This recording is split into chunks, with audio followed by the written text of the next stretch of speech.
એમને પેલી રમણની બુક આપજો, પછી બોલી લે પછી.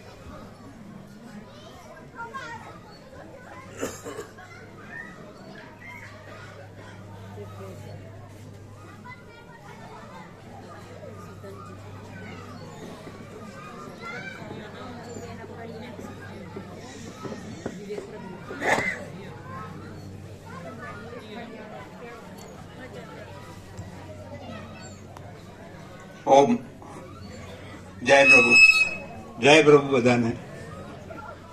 હું બોધ કરવા ઊભો નથી થયો. બોધ તો પ્રભુના શ્રી મુખેથી સારો લાગે, બરોબર. આપણે તો બધાએ શ્રવણ કરવાનું. પણ મારે એટલું કહેવું છે કે આપણે જે કંઈ શ્રવણ કરીએ એ બુદ્ધિને બાજુ રાખીને કરીએ. કારણ કે ડખો બધો ક્યાં થાય છે, બોધ ક્યાં પરિણમતો નથી. પ્રભુ તો આપણને આવી સરસ વાતો આટલી બધી મેદની વચ્ચે કરે છે, આપણે બધા આનંદથી સાંભળીએ છીએ, પણ બોધ આપણા જીવનમાં પરિણમતો કેમ નથી? તો એનું કારણ મૂળ આપણી બુદ્ધિ. અને આપણે જે કંઈ જાણીએ છીએ, જે કંઈ કચરો ભર્યો છે, એ કચરો અંદર રાખીને સાંભળીએ છીએ, એટલે પેલું બધું ઉપરથી વહી જાય છે. એટલે મારે તો એટલું જ કહેવું છે કે પ્રભુ જે કહે છે એમાં પૂર્ણ શ્રદ્ધા, ભગવાન બોલે છે એવી શ્રદ્ધા કરીને તમે સાંભળશો તો જરૂર બોધ પરિણમશે. અને આપણે જીવનમાં એ જ કરવાનું છે. પ્રભુ કહે છે કંઈ કરવાનું નથી, કંઈ કરવાનું નથી. કારણ કે કરવામાં પેલા મને એમ થતું હતું કે પ્રભુ કેમ આમ કહે છે કંઈ કરવાનું નહીં, આપણે ઉપવાસ કરવો જોઈએ, આમ કરવું છે, તેમ કરવું જોઈએ, બધું કરવું જોઈએ. પણ કશું કરવાનું નથી. કારણ કે એ બધી કરવાની વસ્તુ છે એ આપણો અહમ મોટો કરવાની વાત છે. એટલે કરવામાં અહમ મોટો થાય છે, અને જ્યાં સુધી અહમ હોય ત્યાં સુધી બોધ પરિણમે નહીં.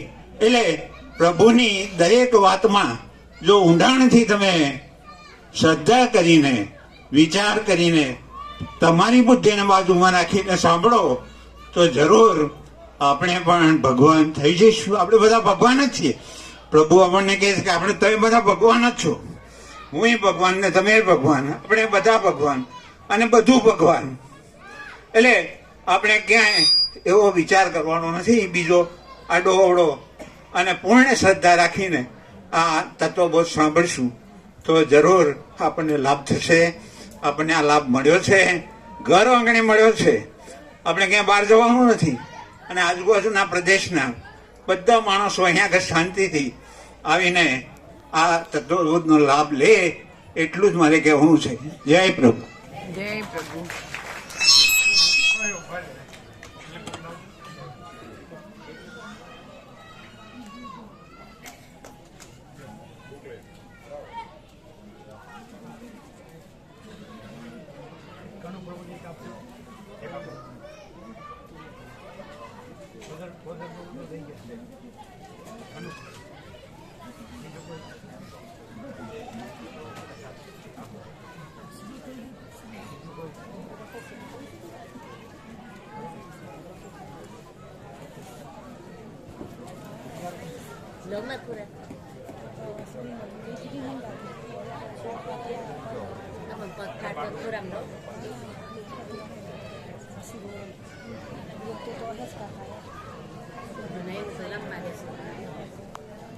હવે પેલા બધાને પ્રસાદ આપી દો, બરાબર.